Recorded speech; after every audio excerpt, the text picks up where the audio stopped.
Hello बच्चों, इस video में हम लोग शेप सीक्वेंसेस और शेप सीक्वेंसेस के पैटर्न्स के बारे में जानेंगे। शेप सीक्वेंसेस में एक के बाद एक जो शेप होते हैं एक पैटर्न को फॉलो करके होते हैं। आप लोग कुछ भी नहीं ड्राइंग कर सकते। ठीक है, बहुत ही मजेदार टॉपिक है ये। शेप सीक्वेंसेस को देखना, हर शेप सीक्वेंस के पैटर्न को समझना।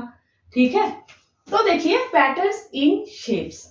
बहुत टाइप के शेप्स होते हैं, जैसे 1D shape, 2D shape, 3D shape. D means dimension, Hindi में आयाम। सबसे पहले देखिए ये 1D शेप है, एक लाइन है, सिर्फ लेंथ है, इसीलिए 1D शेप है।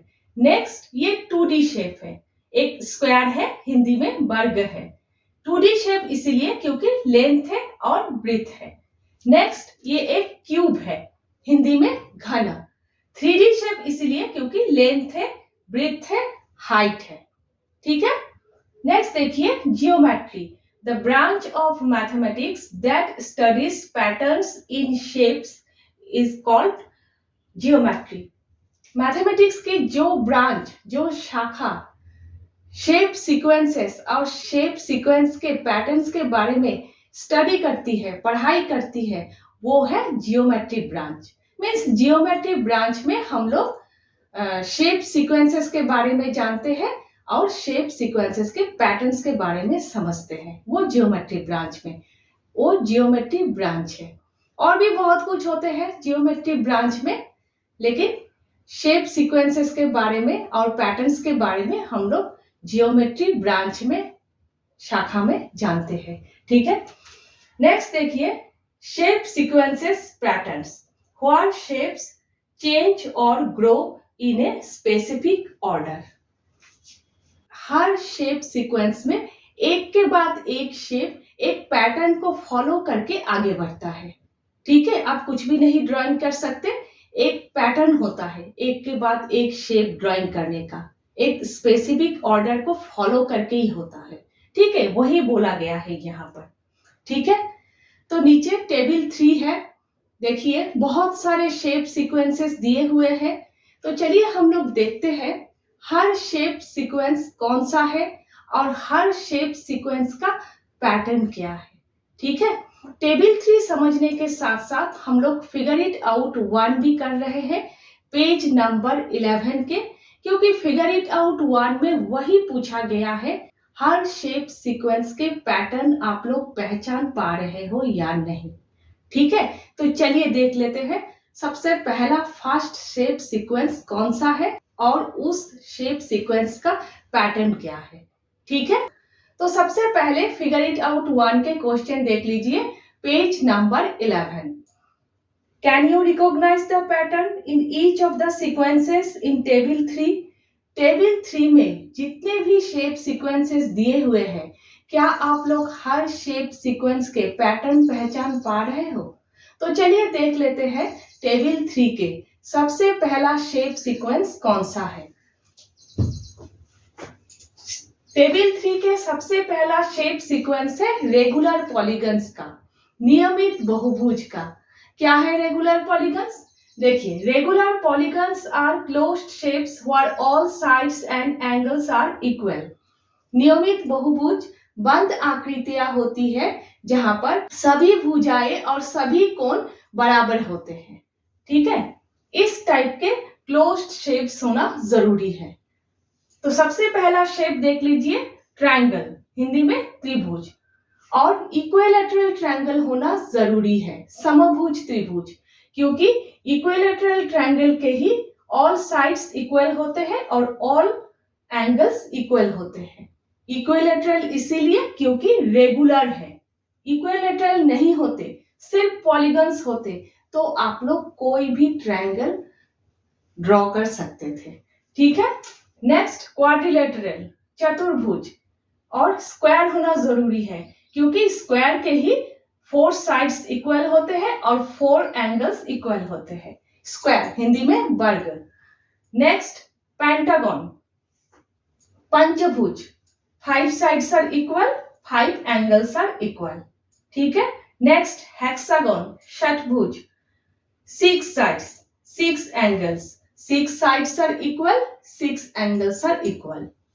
अब देखिए हर नेक्स्ट शेप पे 1 साइड और 1 एंगल करके बढ़ रहे हैं, ठीक है। नेक्स्ट हेप्टागन, सप्तभुज, 7 sides 7 angles, 7 sides are equal, 7 angles are equal. Next octagon, अष्टभुज, 8 sides 8 angles, all are equal. Next nonagon, nonagon, नवभुज, 9 sides 9 angles, 9 sides are equal, 9 angles are equal. Next decagon, दशभुज, 10 sides 10 angles, all are equal.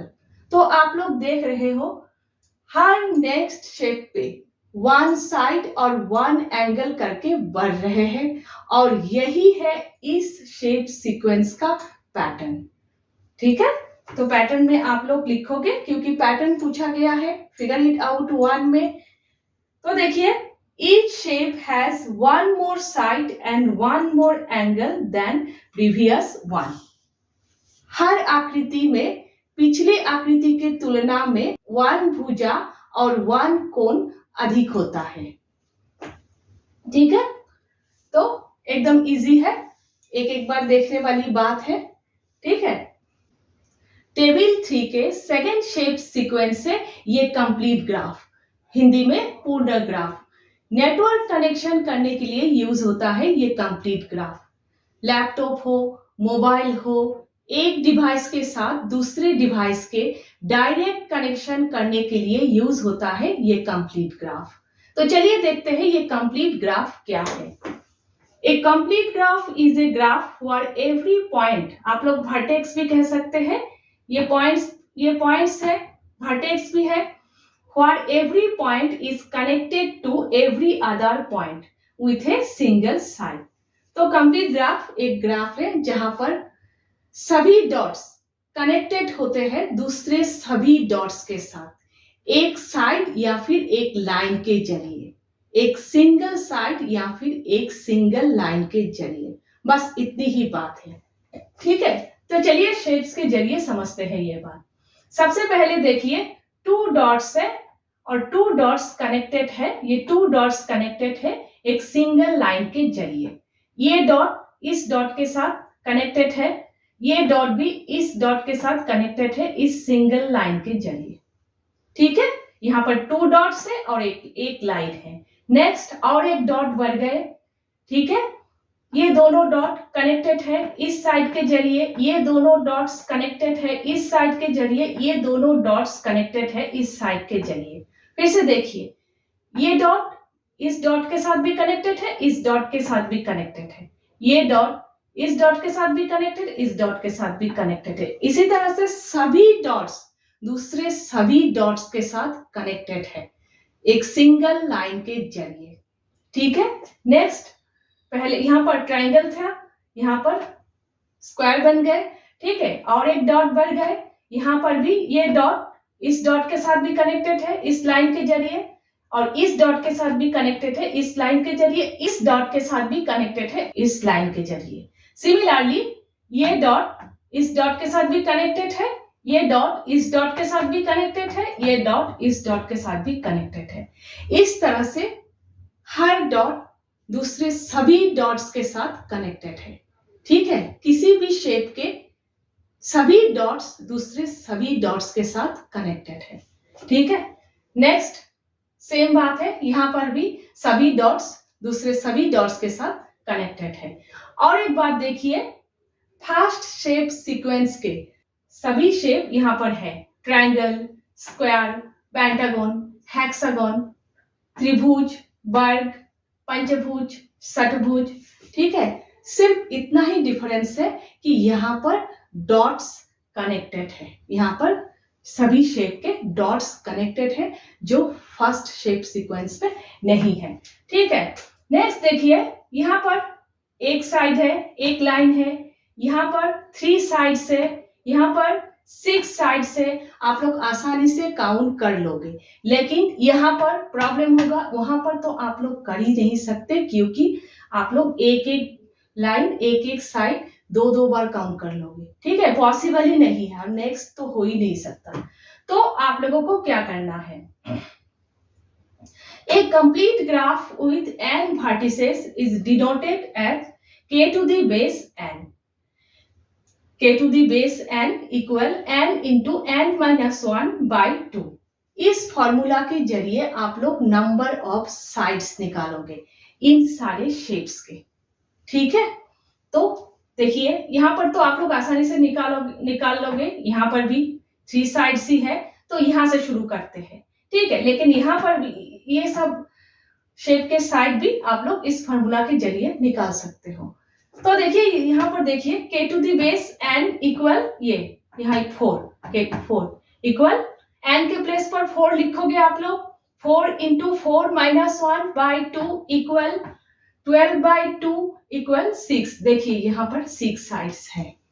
Next यहाँ पर, ठीक है, 5 है, n के place पर 5 लिखोगे, 5 into 5 minus 1 by 2 equal 20 by 2 equal 10। यहाँ पर 10 साइड्स है। Similarly k to the base 6 equal 6 into 6 minus 1 by 2 equal 30 by 2 equal 15। यहाँ पर 15 साइड्स है। आप लोगों को काउंट करने की जरूरत ही नहीं है साइड्स, ठीक है। इस तरह से आप लोग सभी शेप के कंप्लीट ग्राफ शेप सीक्वेंस के सभी शेप के साइड्स, नंबर ऑफ साइड्स इस फॉर्मूला के जरिए निकालोगे, ठीक है। तो फिर से बता देती हूँ, तो इस तरह से आप लोग इस फॉर्मूला के जरिए कंप्लीट ग्राफ शेप सीक्वेंस के सभी शेप के नंबर ऑफ साइड्स आप लोग निकालोगे, ठीक है। अब देखिए सबसे पहले 1, ठीक है, 1 साइड, उसके बाद 3 साइड्स, उसके बाद 6 साइड्स, उसके बाद 10 साइड्स, उसके बाद 15 साइड। ये देखिए, ये इस नंबर्स के सीक्वेंस को देखिए, ये कौन सा नंबर्स के सीक्वेंस है, याद है आप लोगों को, ये ट्रायंगुलर नंबर के सीक्वेंस है, ठीक है। तो ट्रायंगुलर नंबर के सीक्वेंस आ रहे हैं, ठीक है ना। तो लास्ट में पैटर्न क्या हुआ, क्योंकि फिगर इट आउट 1 में पैटर्न पूछा गया है हर शेप सीक्वेंस का, तो पैटर्न लिखोगे, क्योंकि पैटर्न क्या है, हर नेक्स्ट शेप पे 1 डॉट करके बढ़ रहे हैं और हर डॉट पिछले सभी डॉट्स के साथ जुड़ रहे हैं, ठीक है। तो लिखोगे each time a new dot is added and it connects to all the previous dots। Hindi में हर बार एक नया बिंदु जोड़ा जाता है और वो बिंदु पिछले सभी बिंदुओं से जुड़ता है, ठीक है। तो क्लियर है आप लोगों को, अच्छे से समझ लीजिएगा और फॉर्मूला के जरिए नंबर ऑफ साइड्स आप लोग निकालिएगा, ठीक है। खुद से काउंट करके निकालने की कोशिश कभी मत कीजिएगा, पॉसिबल ही नहीं है। यहाँ पर भी गलती हो सकते हैं, यहाँ तक आप लोग निकाल लोगे, ठीक है। तो नेक्स्ट शेप सीक्वेंस देखते हैं। नेक्स्ट शेप सीक्वेंस है स्टैक्ड स्क्वायर्स। टेबल 3 के थर्ड शेप सीक्वेंस है स्टैक्ड स्क्वायर्स।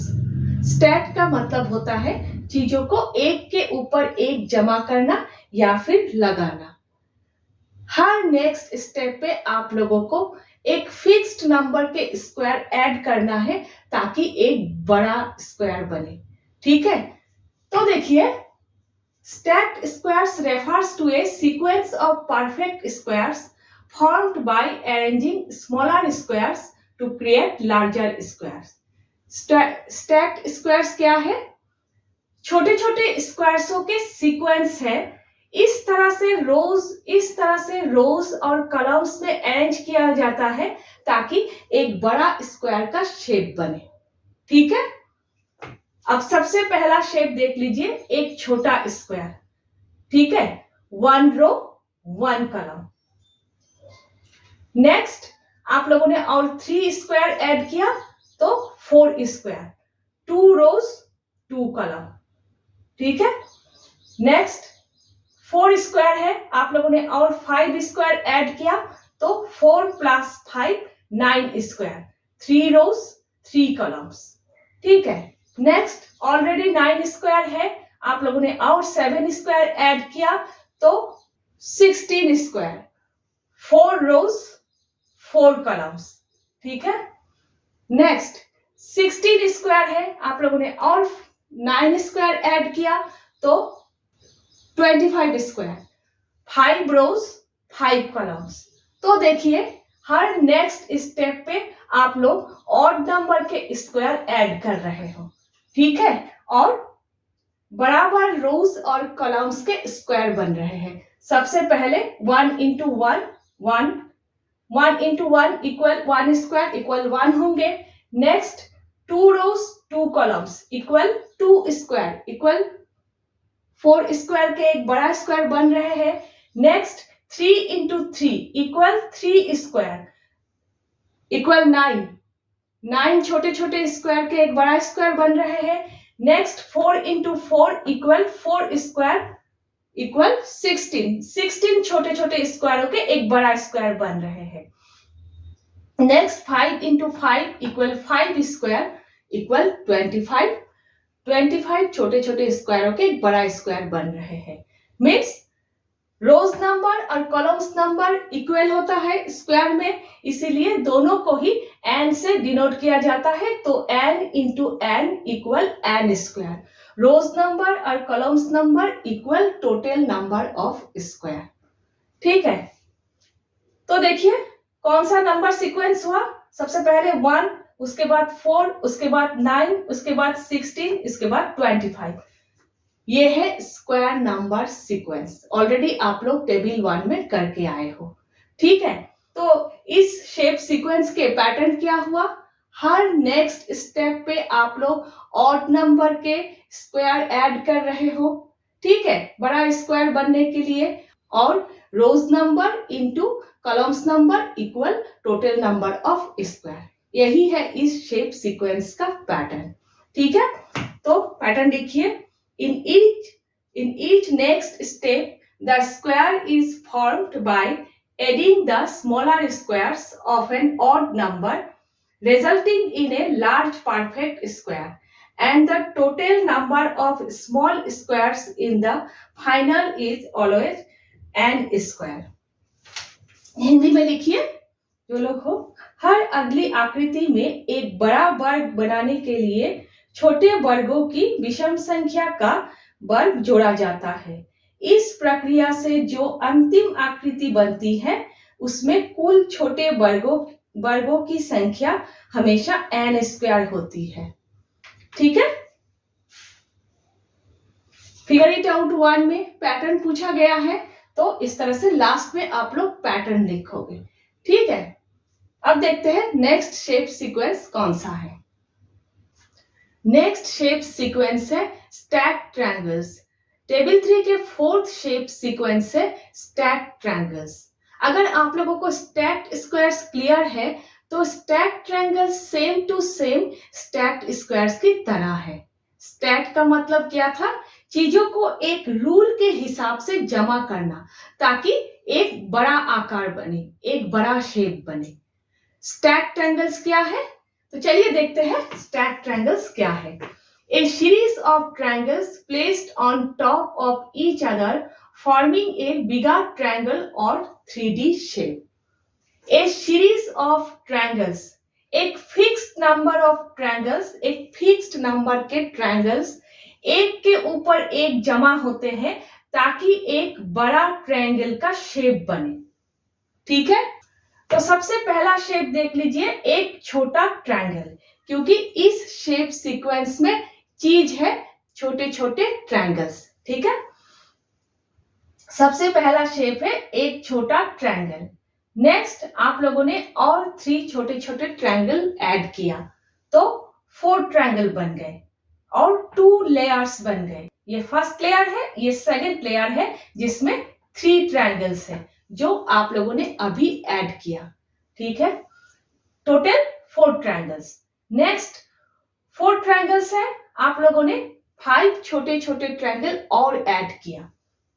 ठीक है। ये 5 ट्रायंगल्स आप लोगों ने और ऐड किया और 3 लेयर्स बन गए। ये फर्स्ट लेयर, जिसमें 1 ट्रायंगल है, ये सेकंड लेयर जिसमें 3 ट्रायंगल है, और अभी जो ऐड किया 5 ट्रायंगल्स, ये है थर्ड लेयर।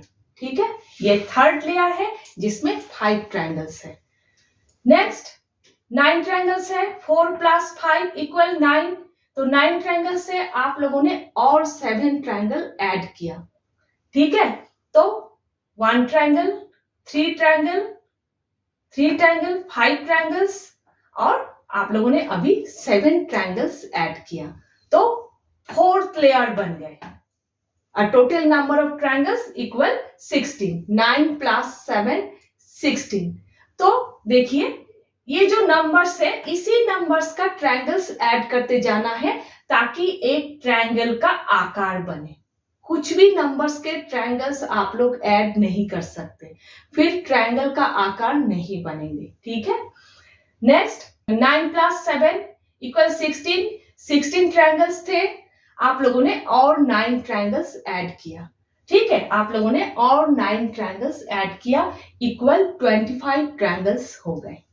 ठीक है, अब देखिए हर नेक्स्ट स्टेप में आप लोग ऑड नंबर्स के छोटे छोटे ट्रायंगल ऐड कर रहे हो, ऑड नंबर्स के छोटे छोटे ट्रायंगल ऐड कर रहे हो। और एक बात देखिए, इस ट्रायंगल में 2 लेयर्स है, ये फर्स्ट लेयर, ये सेकंड लेयर, यहाँ पर तो एक ही ट्रायंगल है, 1 ट्रायंगल, काउंट करने की जरूरत ही नहीं है। यहाँ पर 2 लेयर्स है, तो 2 × 2 = 4, तो देखिए यहाँ पर 4 छोटे छोटे ट्रायंगल्स है। ठीक है, नेक्स्ट यहाँ पर 3 लेयर्स है, 3 × 3 = 9, यहाँ पर 9 छोटे छोटे ट्रायंगल्स है। आप लोगों को लेयर पता होना चाहिए कितने नंबर लेयर्स है, फिर आप लोग आसानी से टोटल नंबर ऑफ ट्रायंगल्स निकाल लोगे। ठीक है, यहाँ पर 4 लेयर्स है, 1 2 3 4, 4 लेयर्स है, तो 4 × 4 = 16। ठीक है, नेक्स्ट 5 लेयर्स है, तो 5 × 5 = 25। ठीक है, तो इस तरह से 4 लेयर्स आप लोग दिखा दोगे करके। 4 लेयर्स, फर्स्ट लेयर में 1 ट्रायंगल, सेकंड लेयर में 3 ट्रायंगल्स, थर्ड लेयर में 5 ट्रायंगल्स, फोर्थ लेयर में 7 ट्रायंगल्स, इक्वल 16 ट्रायंगल्स। 4 लेयर्स से 4² = 16 ट्रायंगल्स। ठीक है, इस तरह से 5 लेयर से 1 + 2 + 3 + 4 + 5 = 25, तो 5² 5² मीन्स नंबर ऑफ लेयर्स पता होने से ही आप लोगों को पता चल जाएगा उस बड़े ट्रायंगल में कितने नंबर के छोटे छोटे ट्रायंगल्स हैं। ठीक है, काउंटिंग करने की जरूरत ही नहीं है। तो total stacked triangles equal n², जहां पर n equal number of layers, n है नंबर ऑफ लेयर्स। तो इस शेप सीक्वेंस के पैटर्न क्या हुआ, क्योंकि फिगर इट आउट 1 में पैटर्न पूछा गया है। इस शेप सीक्वेंस के पैटर्न है, हर नेक्स्ट स्टेप में आप लोग ऑड नंबर के छोटे छोटे ट्रायंगल्स ऐड कर रहे हो एक बड़ा ट्रायंगल का शेप बनाने के लिए, और टोटल नंबर ऑफ ट्रायंगल्स निकालने के लिए आप लोग कितना नंबर के लेयर है उसी नंबर के साथ उसी नंबर को मल्टीप्लाई कर रहे हो। ठीक है, तो इस तरह से लिखेंगे आप लोग, pattern equal in each next step the bigger triangle is formed by adding the odd number of smaller triangles, resulting in a large triangle, and the total number of small triangles in the final figure is always n², where n number of layers. ठीक है, हिंदी में है, हिंदी में जो लोग हो लिखो। हर अगली आकृति में एक बड़ा त्रिभुज बनाने के लिए विषम संख्या की छोटे त्रिभुजों को जोड़ा जाता है। इस प्रक्रिया से जो अंतिम आकृति बनती है उसमें कुल छोटे त्रिभुजों की संख्या हमेशा n² होती है, जहां पर n परतों की संख्या है, इसको हिंदी में परत कहते हैं। ठीक है, तो आप लोग समझ गए, स्टैक्ड ट्रायंगल्स एकदम इजी है, स्टैक्ड स्क्वायर्स की तरह ही है। ठीक है, तो चलिए देखते हैं नेक्स्ट शेप सीक्वेंस कौन सा है। ठीक है, नेक्स्ट शेप सीक्वेंस है कोच स्नोफ्लैग। टेबल 3 के नेक्स्ट शेप सीक्वेंस है कोच स्नोफ्लैग। तो चलिए देखते हैं कोच स्नोफ्लैग क्या है। Koch snowflake is a beautiful fractal that creates a snowflake-like amazing shape by repeatedly adding triangles. Koch snowflake एक सुंदर फ्रैक्टल है। फ्रैक्टल मीन्स फ्रैक्शनल पैटर्न, लगातार एक ही चीज होते रहना, टुकड़ा टुकड़ा होकर। ठीक है, करने के समय आप लोगों को पता चल जाएगा। तो कोच स्नोफ्लैग एक सुंदर फ्रैक्टल है जो बार बार त्रिभुजों को जोड़कर एक बर्फ के टुकड़े जैसा सुंदर आकार बनाता है। ठीक है, तो नेक्स्ट देखिए, सबसे पहला शेप क्या है, एक इक्विलैटरल ट्रायंगल, एक समभुज त्रिभुज।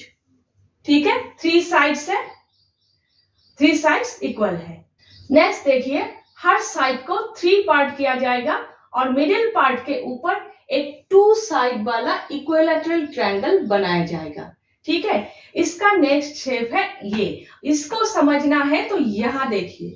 ठीक है, हर साइड को 3 पार्ट किया जाएगा और बीच वाले पार्ट के ऊपर 2 साइड वाला एक इक्विलैटरल ट्रायंगल, समभुज त्रिभुज बनाया जाएगा।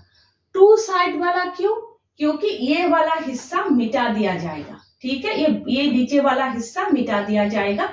इस टाइप का स्टार लाइक शेप बनेगा। ये 2 साइड वाला हुआ ना, ये 2 साइड वाला। ठीक है, इसके जैसा तारा जैसा आकार बनेगा। ठीक है, तो इसको समझना है तो ये, इसको समझना है तो ये शेप।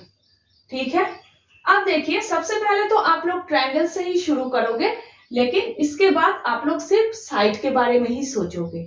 ठीक है, हर साइड के ऊपर एक ट्रायंगल बन रहे हैं, 2 साइड वाला इक्विलैटरल ट्रायंगल। बीच वाला हिस्सा मिटाने के बाद इस तरह से बनेगा। तो अब आप लोग इस शेप के साइड काउंट करोगे। ठीक है, 1 2 3 4 5 6 7 8 9 10 11 12 साइड्स है इस शेप में। पहले के शेप में 3 साइड्स था, अब 3 into 4 इक्वल 12 साइड्स है। ठीक है, नेक्स्ट इस शेप के नेक्स्ट शेप है ये। इसको समझना है तो ये, इसी शेप को अगर आप लोग बहुत बड़ा करोगे तो ये है। बहुत सारे ट्रायंगल है हर पोर्शन पे, इसीलिए इस टाइप के लग रहे हैं, मुकुट जैसा। ठीक है, यहां पर देखिए, ये जो स्टार है, ठीक है, ये है। ठीक है, अब हर साइड के ऊपर एक एक 2 साइड वाला इक्विलैटरल ट्रायंगल बनेंगे। तो एक साइड को ले लीजिए, तो ये साइड, इस साइड के ऊपर बीच वाले हिस्से पर एक ट्रायंगल बनेगा। इसको मिटा दोगे, ठीक है, जिस तरह से यहाँ पर मिटाया है, ठीक है, इस तरह से मिटा दोगे तो इस टाइप का बनेगा। ठीक है, तो चलिए देखते हैं, इसके ऊपर एक इक्विलैटरल ट्रायंगल बनाओगे, इसके ऊपर एक इक्विलैटरल ट्रायंगल बनाओगे। इसी तरह हर साइड के ऊपर बीच वाले हिस्से पर एक इक्विलैटरल ट्रायंगल आप लोग बनाओगे। ठीक है, हर साइड के ऊपर बीच वाले हिस्से पर आप लोग इक्विलैटरल ट्रायंगल बनाओगे। और जब आप लोग इस तरह से बीच वाला, नीचे वाला हिस्सा मिटा दोगे तो इस टाइप का बनेगा। ठीक है, इस टाइप का बनेगा। ये वाले जो पोर्शन है वो इस तरह मुकुट जैसा लग रहे हैं। ठीक है, इतना ही बात है।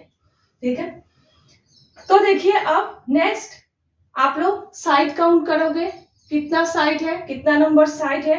अब देखिए, यहाँ पर थोड़ा गलती होने का चांसेस होते हैं। यहाँ पर तो आप लोग आसानी से साइड काउंट कर लोगे, लेकिन यहाँ पर थोड़ा अच्छे से समझना है। ठीक है, तो देखिए, एक चीज देख लीजिए, यहाँ पर आप लोगों ने सब कुछ काउंटिंग किया, 12 साइड्स, कुछ भी छोड़ा नहीं। तो यहाँ पर भी आप लोगों को कुछ भी नहीं छोड़ना है। ठीक है, तो देखिए, 1 2 3 4 5 6 7 8, ये दोनों हिस्सा भी काउंट करना है, तभी जाकर 8 होंगे। ठीक है, तो कितना पोर्शन है, 6 पोर्शन है, तो 8 into 6 इक्वल 48। नेक्स्ट शेप में नंबर ऑफ साइड्स होंगे 12 इंटू 4 इक्वल 48। ठीक है, इसके बाद तो मुश्किल है ट्रायंगल बनाना, फिर भी शायद आप लोग बना ही लोगे, लेकिन इसके बाद पॉसिबल ही नहीं है। इस तरह के ही लगेंगे। बुक में और सुंदर करके दिए हुए हैं, आप लोग और सुंदर करके बनाइएगा। ठीक है, लेकिन यहां तक समझ जरूर लीजिएगा। ठीक है, अब देखिए नंबर ऑफ साइड्स का पैटर्न क्या हुआ। सबसे पहले 3, उसके बाद 3 इंटू 4 इक्वल 12, उसके बाद इस 12 के साथ 12 इंटू 4 इक्वल 48, उसके बाद 48 इंटू 4 इक्वल 192। हर पिछले नंबर के साथ 4 मल्टीप्लाई करना है। नेक्स्ट शेप के नंबर ऑफ साइड्स के लिए हर पिछले नंबर के साथ 4 मल्टीप्लाई करना है। ठीक है, हो गया इस शेप सीक्वेंस का पैटर्न। ठीक है, तो देखिए इस शेप सीक्वेंस का पैटर्न क्या हुआ। ये एक फ्रैक्टल पैटर्न है। ठीक है, फ्रैक्टल पैटर्न इसलिए क्योंकि बार बार एक ही चीज हो रहा है, बार बार साइड को पार्ट्स करके मिडिल पार्ट के ऊपर ट्रायंगल बनाया जा रहा है।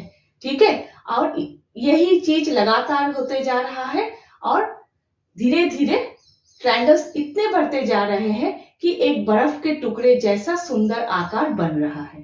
ठीक है, तो पैटर्न लिखिए आप लोग। Koch snowflake is a fractal pattern begins with an equilateral triangle. ठीक है, at each stage every straight side is divided into 3 equal parts.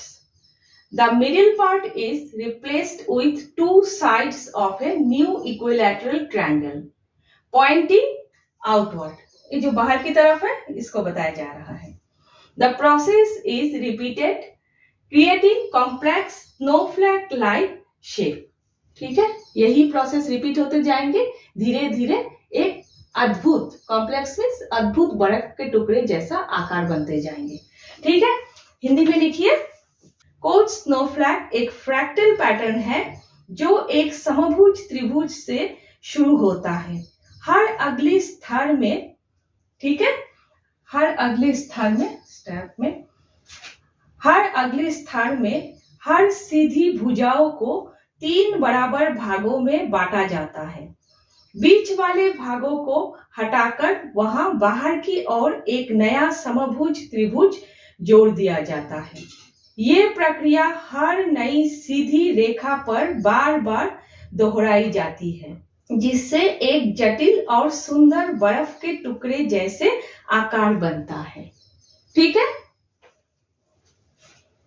हो गया। तो एक बहुत ही सुंदर शेप सीक्वेंस है। ठीक है, धीरे धीरे एक बर्फ के टुकड़े जैसा आकार बनता है। यहां तक तो ठीक है, आप लोग बना पाओगे। नेक्स्ट एक ही टाइप के शेप बनाना है क्योंकि कुछ समझ में नहीं आएगा। ठीक है, बुक में देखिए लास्ट दोनों जो शेप है एक ही टाइप के हैं। आप लोगों को भी इसी तरह से ड्राइंग करना है, लेकिन कलर पेंसिल से सुंदर करके।